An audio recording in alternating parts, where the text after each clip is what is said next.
ആദ്യം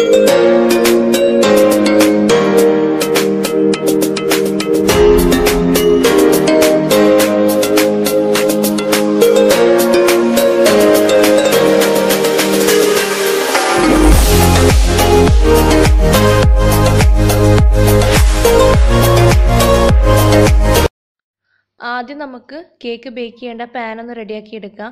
ഞാനിപ്പോൾ ഈ ഒരു പാനിലേക്ക് കുറച്ച് ബട്ടർ പുരട്ടിയിട്ട് ബട്ടർ പേപ്പർ വിരിച്ച് കൊടുത്തിട്ടുണ്ട്. അതിൻ്റെ മുകളിൽ കുറച്ച് ബട്ടർ ഒന്ന് പുരട്ടി മൈദ ഒന്ന് സ്പ്രിങ്കിൾ ചെയ്തിട്ട് എക്സസ് ആയിട്ട് വന്നിട്ടുള്ളത് പുറത്തേക്ക് കളഞ്ഞ് റെഡിയാക്കി എടുത്ത പാനാണിത്. ആദ്യം വാനില സ്പോഞ്ച് കേക്കാണ് റെഡിയാക്കി എടുക്കേണ്ടത്. അപ്പോൾ അതിന് വേണ്ടിയിട്ട് 3 മുട്ടയാണ് എടുത്തിട്ടുള്ളത്. മുട്ടയുടെ മഞ്ഞയും വെള്ളയും ഞാൻ സെപ്പറേറ്റ് ചെയ്ത് വെച്ചിട്ടുണ്ട്. മുട്ട വെച്ചിട്ട് നല്ല സോഫ്റ്റ് ആയിട്ടുള്ള വാനില സ്പോഞ്ച് കേക്കിൻ്റെ റെസിപ്പിയാണിത്. ഇതിലേക്ക് എടുക്കുന്ന എല്ലാ ഇൻഗ്രീഡിയൻസിൻ്റെയും കറക്റ്റ് മെഷർമെൻറ്റ് ഞാൻ ഡിസ്ക്രിപ്ഷൻ ബോക്സിലും കൂടി മെൻഷൻ ചെയ്യുന്നുണ്ട്.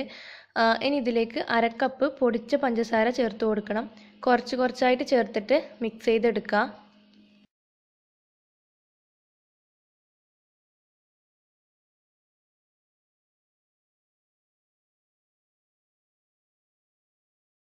പഞ്ചസാര നന്നായിട്ട് മിക്സ് ചെയ്തെടുത്തിട്ടുണ്ട്. ഇതിലേക്ക് 1/2 കപ്പ് ഓയിലും കൂടി ചേർത്ത് കൊടുക്കാം. ഏത് വെജിറ്റബിൾ ഓയിൽ വേണമെങ്കിലും നിങ്ങൾക്ക് യൂസ് ചെയ്യാം. വെളിച്ചെണ്ണയും ഒലിവ് ഓയിലും യൂസ് ചെയ്യരുത്. ഇത് മിക്സ് ചെയ്യുന്ന കൂട്ടത്തിൽ ഇതിലേക്ക് 1 ടീസ്പൂൺ വാനില എസൻസും കൂടി ചേർത്ത് കൊടുക്കുന്നുണ്ട്.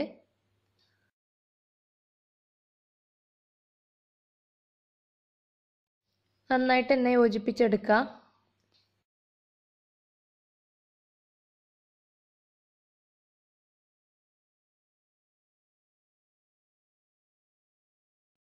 ഇതൊന്ന് മാറ്റി വെക്കുക. ഇനി ഇതിലേക്ക് വേണ്ട ഡ്രൈ ഇൻഗ്രീഡിയൻസ് ആണ് റെഡിയാക്കി എടുക്കേണ്ടത്. അപ്പോൾ ഒരു ബൗളിലേക്ക് 1 കപ്പ് മൈദ ആഡ് ചെയ്യുന്നുണ്ട്.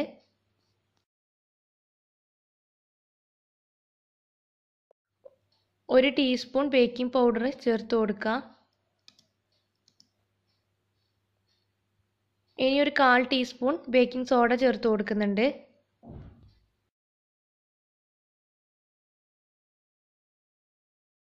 കാൽ ടീസ്പൂൺ ഉപ്പും കൂടി ചേർത്ത് കൊടുക്കുക. ഇതിലേക്ക് ബേക്കിംഗ് പൗഡർ ആഡ് ചെയ്യുന്നില്ലെങ്കിൽ ബേക്കിംഗ് സോഡയും 1 ടീസ്പൂൺ വിനെഗറും കൂടി മിക്സ് ചെയ്തിട്ട് ചേർത്ത് കൊടുത്താൽ മതി.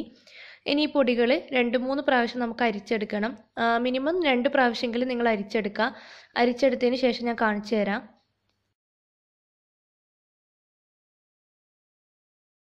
നമ്മുടെ പൊടി ഞാൻ അരിച്ചെടുത്ത് വെച്ചിട്ടുണ്ട്. ഇനി ഇത് മുട്ടയുടെ മിക്സിലേക്ക് ആഡ് ചെയ്ത് കൊടുക്കണം. പിന്നെ കുറച്ച് കുറച്ചായിട്ട് ആഡ് ചെയ്തിട്ട് മിക്സ് ചെയ്യുക. ഇത് ആഡ് ചെയ്യുന്ന കൂട്ടത്തിൽ ഞാൻ ടോട്ടൽ 1/2 കപ്പ് പാലും കൂടി എടുത്തിട്ടുണ്ട്.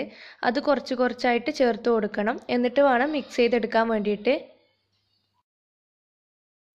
പാല് തിളപ്പിച്ചൊന്നല്ല, റൂം ടെമ്പറേച്ചറിലുള്ള പാലാണ്. കട്ടകളൊന്നും ഇല്ലാതെ തന്നെ മിക്സ് ചെയ്തെടുക്കുക. അതുകൊണ്ടാണ് എല്ലാം കൂടി ഒന്നിച്ച് ആഡ് ചെയ്യേണ്ടെന്ന് പറഞ്ഞത്.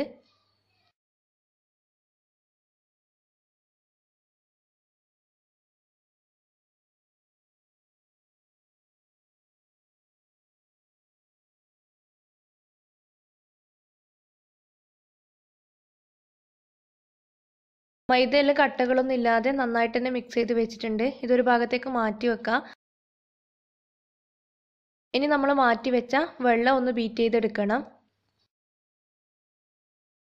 നല്ല ഫ്ലഫി ആയി കിട്ടുന്നവരെ ബീറ്റ് ചെയ്തെടുക്കണം. പിന്നെ ഈ വെള്ളം ബീറ്റ് ചെയ്യുന്ന ബോൾ ഒട്ടും നനവുണ്ടാകാൻ പാടില്ല.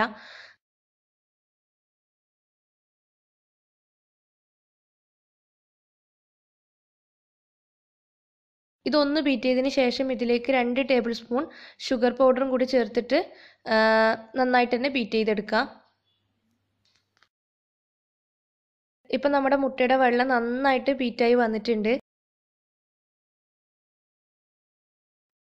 ഇനി നമുക്ക് ബീറ്റർ ഓഫ് ചെയ്യാം. ബീറ്റർ ഓഫ് ചെയ്തതിന് ശേഷം നമ്മൾ ചെയ്യേണ്ടത് 2 മിക്സും ഒന്ന് യോജിപ്പിച്ചെടുക്കുകയാണ്.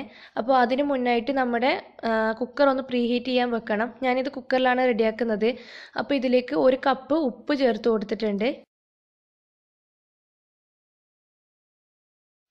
നമ്മുടെ കേക്ക് പാൻ വെക്കാനായിട്ട് ഇതിൻ്റെ മുകളിലായിട്ട് ഒരു റിങ് വെച്ച് കൊടുക്കണം. ഇനി കുക്കർ അടച്ച് വെച്ചിട്ട് ഇതൊരു 10 മിനിറ്റ് പ്രീഹീറ്റ് ചെയ്തെടുക്കാം. കുക്കർ അടച്ച് വെക്കുമ്പോൾ വിസിലൊന്നും വെക്കേണ്ട ആവശ്യമില്ല.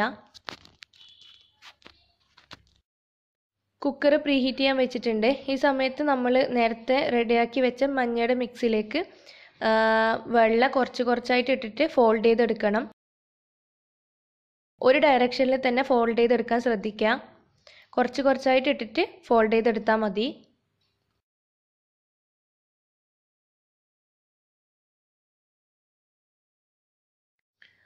ഇതുപോലെ നന്നായിട്ട് തന്നെ ഫോൾഡ് ചെയ്തെടുത്തിട്ടുണ്ട്. ഇനി ഇത് നമ്മൾ റെഡിയാക്കി വെച്ച കേക്ക് ടിന്നിലേക്ക് ഒഴിച്ചു കൊടുക്കാം.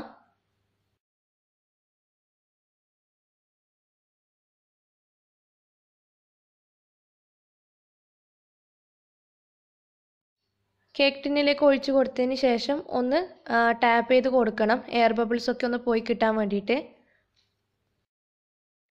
ഇനി ഇത് ബേക്ക് ചെയ്യാൻ വേണ്ടിയിട്ട് നമ്മൾ പ്രീഹീറ്റ് ചെയ്ത് വെച്ച കുക്കറിലേക്ക് ഇറക്കി വെച്ച് കൊടുക്കാം. ഇത് കറക്റ്റ് 40 മിനിറ്റാണ് ബേക്കായി കിട്ടാൻ വേണ്ടിയിട്ട് എനിക്ക് എടുത്തിട്ടുള്ള സമയം.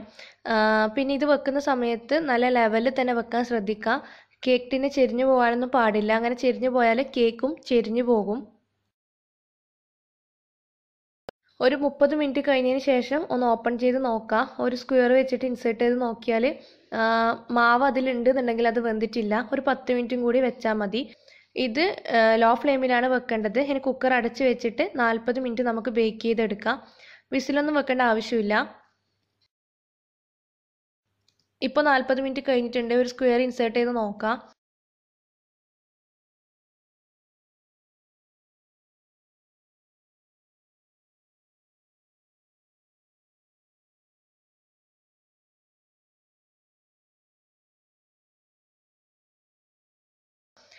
ഇത് നല്ല ക്ലീൻ ആയിട്ടാണ് വന്നിട്ടുള്ളത്. ഇതിലേക്ക് മാവൊന്നും പറ്റി പിടിച്ചിട്ടൊന്നുമില്ല. ഇനി നമുക്ക് ഫ്ലെയിം ഓഫ് ചെയ്തതിന് ശേഷം ഇതിൽ നിന്ന് പുറത്തെടുക്കണം. നന്നായിട്ട് തണുക്കാൻ വേണ്ടിയിട്ട് വെയിറ്റ് ചെയ്യണം. നല്ല തണുത്തതിന് ശേഷം മാത്രമേ ഇതിൽ ഐസിങ് ചെയ്യാൻ പറ്റുള്ളൂ. പിന്നെ കേക്ക് മോൾഡിൽ നിന്ന് പുറത്തെടുക്കുന്ന സമയത്ത് നല്ലോണം ചൂടാറിയിട്ടുണ്ടാവണം, അല്ലെങ്കിൽ കേക്ക് പൊടിഞ്ഞു പോകും. ഇനി ഇത് നമുക്ക് ഫ്രോസ്റ്റിംഗ് ചെയ്തെടുക്കണം. കേക്കിന് വേണ്ടിയിട്ടുള്ള ക്രീം ഞാൻ എടുത്തിട്ടുള്ളത് ഫിയോണയുടെ ക്രീമാണ്. ഗൾഫിലൊക്കെ ആണെങ്കിൽ മാക്ടോപ്പ് നല്ലൊരു ബ്രാൻഡാണ്. ഇതിപ്പോൾ 1 kgയുടെ ഒരു പാക്കറ്റാണ്. ഞാൻ ഉണ്ടാക്കിയ കേക്ക് ഞാനിപ്പോൾ 3 ലെയറായിട്ടാണ് ചെയ്യുന്നത്. അതുകൊണ്ട് 1.5 കപ്പ് ക്രീമാണ് അതിനു വേണ്ടി എടുക്കുന്നത്. സുഖമായിട്ട് ഐസിങ് ചെയ്തെടുക്കാൻ വേണ്ടിയിട്ട് 1.5 കപ്പ് ക്രീം മതിയാവും. ഈ ക്രീം ഫ്രീസറിൽ വെച്ചിട്ട് നല്ലോണം തണുപ്പിച്ചെടുത്തതാണ്. അപ്പോൾ വിപ്പ് ചെയ്യുന്നതിൻ്റെ കുറച്ച് മുന്നായിട്ട്, 1 മണിക്കൂർ മുന്നായിട്ട് ഞാൻ ഫ്രിഡ്ജിൽ താഴെ വെച്ചിട്ടുണ്ടായിരുന്നു ഫ്രിഡ്ജിൽ. ഇനി ഇത് നമുക്ക് വിപ്പ് ചെയ്തെടുക്കാം.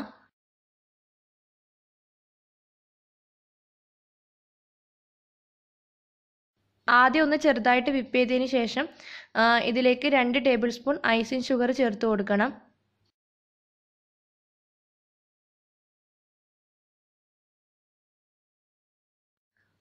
ഐസിങ് ഷുഗറും കൂടി ചേർത്ത് നല്ലോണം സ്റ്റിഫായി കിട്ടുന്നവരെ വിപ്പ് ചെയ്തെടുക്കണം. ഇപ്പം നമ്മുടെ ക്രീം റെഡി ആയിട്ടുണ്ട്. ഇതുപോലെ നല്ല കട്ടിയായി കിട്ടണം. പെട്ടെന്നൊന്നും ബീറ്ററിൻ്റെ ഈ ബ്ലേഡിൽ നിന്ന് താഴേക്ക് പോകാൻ പാടില്ല. നമ്മൾ ഉണ്ടാക്കി വെച്ച കേക്കാണിത്. ഇതിപ്പോൾ ഞാൻ ഫ്രിഡ്ജിൽ വെച്ചിട്ട് ഒന്ന് തണുപ്പിച്ചെടുത്തതാണ്. ഇതിൻ്റെ താഴെയുള്ള ആ ബട്ടർ പേപ്പർ ഒന്ന് മാറ്റി കൊടുക്കാം.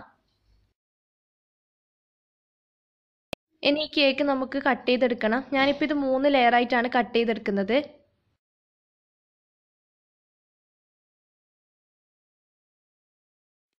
ശ്രദ്ധിച്ച് തന്നെ കട്ട് ചെയ്തെടുക്കുക. ഞാനിപ്പോൾ ടേൺ ടേബിളിൻ്റെ മുകളിൽ ഒരു കേക്ക് ബോർഡ് വെച്ചിട്ടുണ്ട്. ഇതിൻ്റെ മുകളിലായിട്ട് കുറച്ച് ക്രീം അപ്ലൈ ചെയ്ത് കൊടുക്കണം.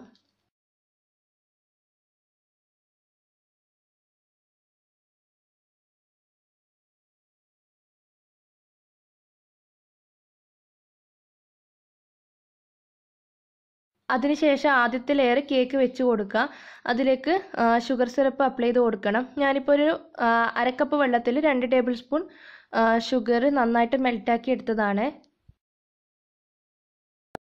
ഷുഗർ സിറപ്പ് അപ്ലൈ ചെയ്യുമ്പം എക്സ്ട്രാ സോഫ്റ്റ്നെസ് നമ്മുടെ കേക്കിനുണ്ടാവും. ഇനി ഇതിൻ്റെ മുകളിലായിട്ട് ക്രീം വെച്ച് കൊടുക്കുക. ക്രീം വെച്ച് കൊടുക്കുമ്പോൾ കുറച്ച് കനത്തിൽ തന്നെ വെച്ച് കൊടുക്കണം. എന്നാലേ നമ്മൾ ബേക്കറിയിലൊക്കെ കഴിക്കുന്ന ആ ഒരു പെർഫെക്ഷൻ കിട്ടുള്ളൂ. എന്നിട്ട് ഇതുപോലത്തെ ഒരു പ്ലാനറ്റ് നൈഫോ സ്പാച്ചുലയോ വെച്ചിട്ട് ഒന്ന് ഇതുപോലെ ലെവൽ ചെയ്തെടുക്കാം.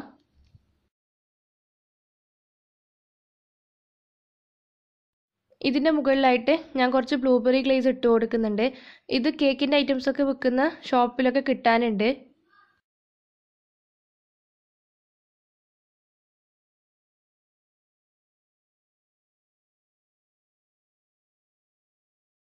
ഗ്ലേസ് ഇട്ട് കൊടുത്തതിന് ശേഷം അടുത്ത കേക്ക് വെച്ച് കൊടുക്കുക. ഷുഗർ സിറപ്പ് ഒഴിച്ച് കൊടുക്കണം. അതിന് ശേഷം ക്രീം ഒഴിച്ച് കൊടുത്തിട്ട് ഒന്ന് ലെവൽ ചെയ്യാം.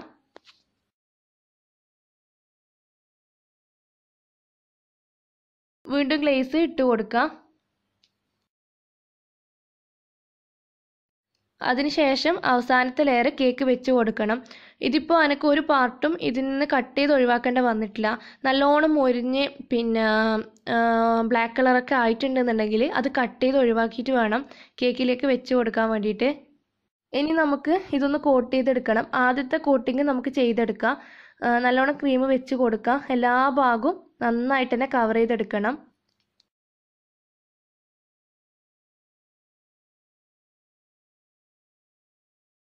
ഈ നൈഫ് ഇടയ്ക്കൊന്ന് വെള്ളം തളിച്ചിട്ട് ചെയ്യുകയാണെങ്കിൽ നല്ല പെർഫെക്റ്റ് ആയിട്ട് നമുക്ക് ഐസിങ് ചെയ്തെടുക്കാൻ പറ്റും.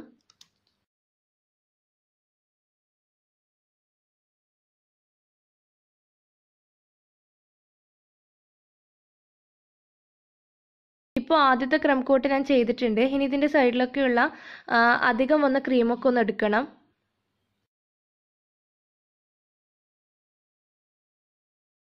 ഇനി ഇതിൻ്റെ ചുറ്റുപാടൊക്കെ പറ്റിയത് ഒന്ന് ടിഷ്യൂ പേപ്പർ വെച്ചിട്ടോ പിന്നെ ഒന്ന് തുടച്ച് കളയാം. അതിനുശേഷം നമുക്ക് ഫൈനലായിട്ട് കൊടുക്കുന്ന കോട്ടിങ് കൊടുക്കാം. അപ്പോൾ നല്ലോണം ക്രീം ഇട്ടിട്ട് എല്ലാ ഭാഗവും നല്ല ലെവലാക്കി എടുക്കണം. ഞാൻ പറഞ്ഞ പോലെ ഒന്ന് നനച്ചിട്ട് ചെയ്യുകയാണെങ്കിൽ നല്ലോണം പെർഫെക്റ്റ് ആയിട്ട് തന്നെ ചെയ്യാൻ പറ്റും.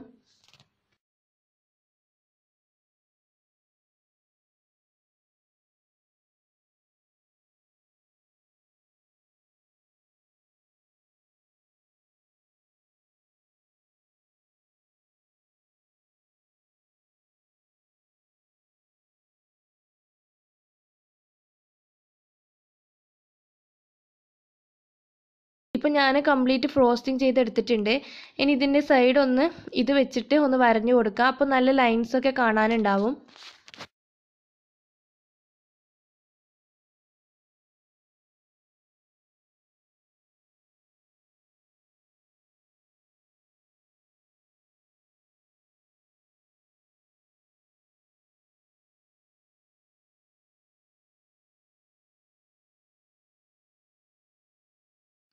ഇനി ഇതിൻ്റെ മുകളിലായിട്ട് ബ്ലൂബെറിയുടെ ഗ്ലേസ് ഇട്ട് കൊടുക്കുക. എന്നിട്ട് ചെറുതായിട്ടൊന്ന് അനക്കി കൊടുക്കണം. ഇതുപോലെ ഒന്ന് ആക്കി കൊടുത്താൽ മതി.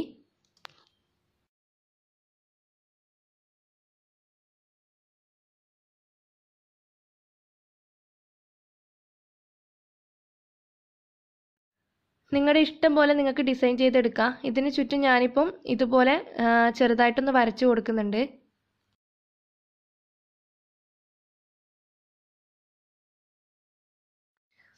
എനിക്ക് കേക്ക് ഡിസൈനിങ് വലിയ പിടിപാടൊന്നുമില്ല. താഴെയും ചെറുതായിട്ട് ഇതുപോലെ ബോർഡർ കൊടുക്കുന്നുണ്ട്. പിന്നെ കുറച്ച് ക്രീമിൽ കുറച്ച് ഗ്ലേസ് ബാക്കി വന്നിട്ടുണ്ട്. അതും കൂടി മിക്സ് ചെയ്തിട്ട് ഇതിൻ്റെ നടുവിലായിട്ട് ചെറിയ ചെറിയ ഫ്ലവേഴ്സും കൂടി വരച്ചു കൊടുക്കാം. പിന്നെ കുറച്ച് ഷുഗർ ബോൾസ് ഇട്ട് കൊടുത്തിട്ട് ഒന്ന് മൊഞ്ച് കൂട്ടിയെടുക്കുന്നുണ്ട്. കേക്ക് നല്ല സൂപ്പർ കേക്കാണ്. പിന്നെ ഡെക്കറേഷനൊക്കെ നിങ്ങളുടെ ഇഷ്ടത്തിനനുസരിച്ച് ചെയ്യാം. ഈ കേക്ക് നല്ല സോഫ്റ്റ് ആയിട്ടുള്ള ഒരു കേക്കാണ്. ഞാൻ കട്ട് ചെയ്തിട്ട് കാണിച്ചു തരാം.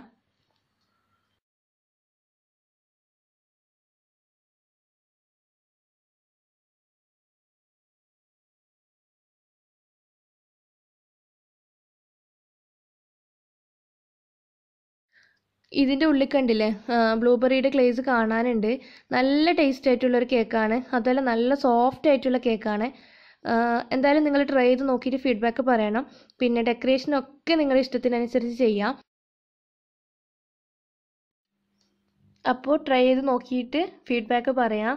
പിന്നെ വീഡിയോ ഇഷ്ടപ്പെടുകയാണെങ്കിൽ ലൈക്ക് ചെയ്യാനും ഷെയർ ചെയ്യാനും സബ്സ്ക്രൈബ് ചെയ്തിട്ടില്ലെങ്കിൽ സബ്സ്ക്രൈബ് ചെയ്യാനും മറക്കരുത്. താങ്ക്